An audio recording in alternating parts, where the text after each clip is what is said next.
Good morning, friends. Let us start with transistor characteristics.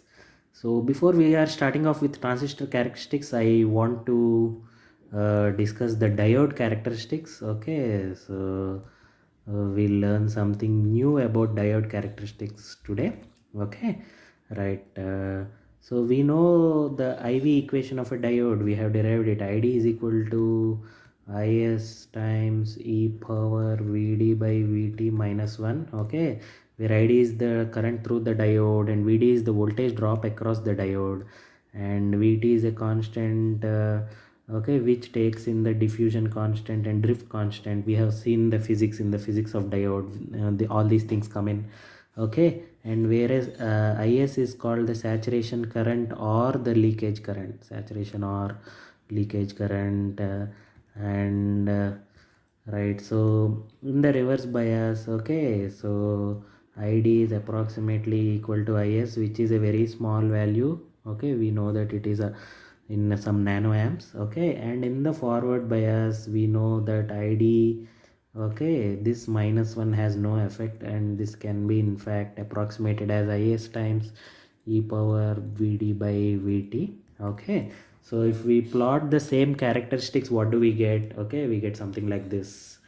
Okay, so this is your Vd, this is your Id. Okay, when Vd is okay in reverse bias, okay, it's a very small value, nanoamps. Okay, and in forward bias it goes on, okay, it goes on exponentially. Okay, right, so these are the diode characteristics.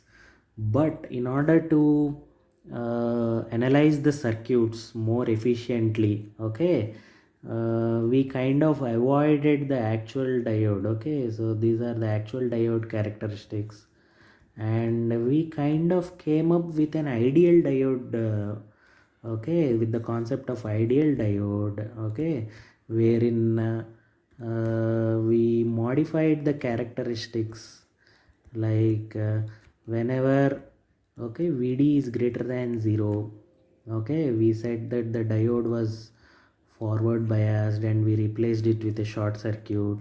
And when Vd is less than 0, we said that the diode is reverse biased, and then we replaced the diode with an open circuit. Okay, so your ideal characteristics look something like this. Okay, so yeah, sorry for that, this is Vd and this is Id. Okay, so when Vd is less than 0, it is short open circuit, that is nothing but Id is equal to 0. Okay, and when Vd is greater than 0, okay, the diode is forward biased or on, we replace it with a short circuit. Okay, and short circuit is nothing but the current value goes to infinity. I think we have derived all these, okay, in the previous lectures. You may refer to them.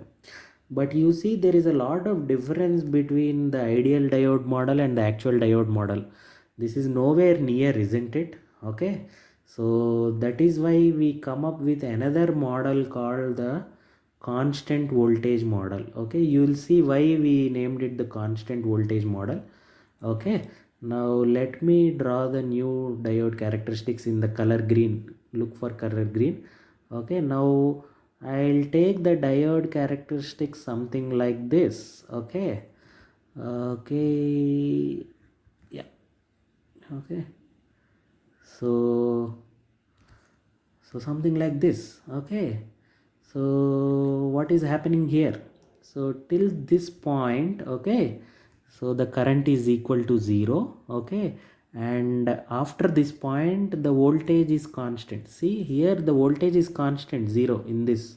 Okay, but here the voltage I am making it some voltage. Okay, so usually it is around 0.7 volts for your silicon diodes. Okay, so this diode is also called as the knee voltage or cut-in voltage of a diode. Okay, so it depends on different textbooks use different terminologies. Okay, so this is my ideal no, sorry, the constant voltage model. Okay, which you can see the green curve is almost nearer to the blue curve, that is the actual model.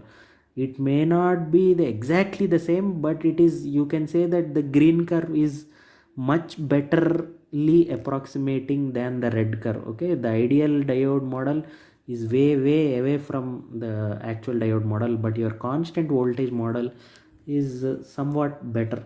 Okay, so I am drawing the constant voltage model again.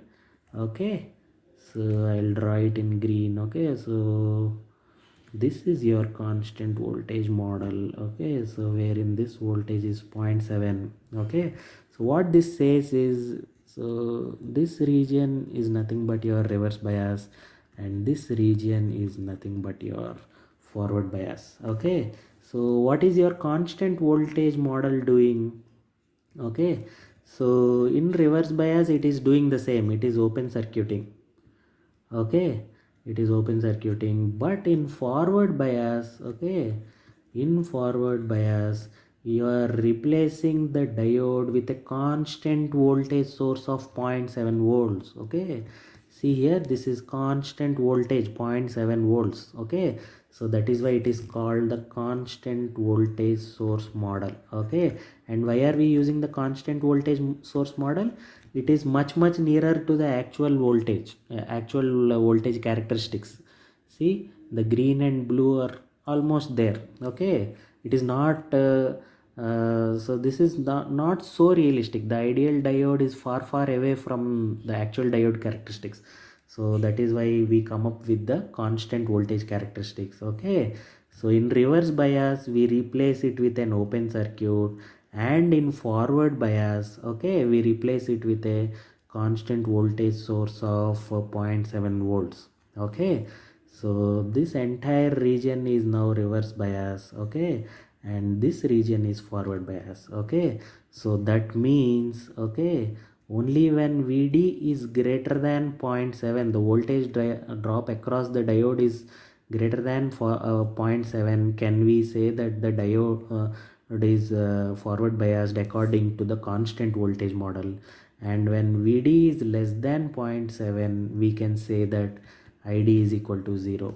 Okay, so that is directly, we can conclude this directly from the curves over here. Okay, when Vd is less than 0.7, see in this region, when Vd is less than 0.7, Id is equal to 0, and when Vd is greater than 0.7, okay, the diode is forward biased, and we replaced it with a constant voltage source, and we make sure that the voltage across the diode doesn't go above this 0.7 volts. Okay, so that is the constant voltage source model. Okay, so I'll summarize everything. Okay, the diode characteristics.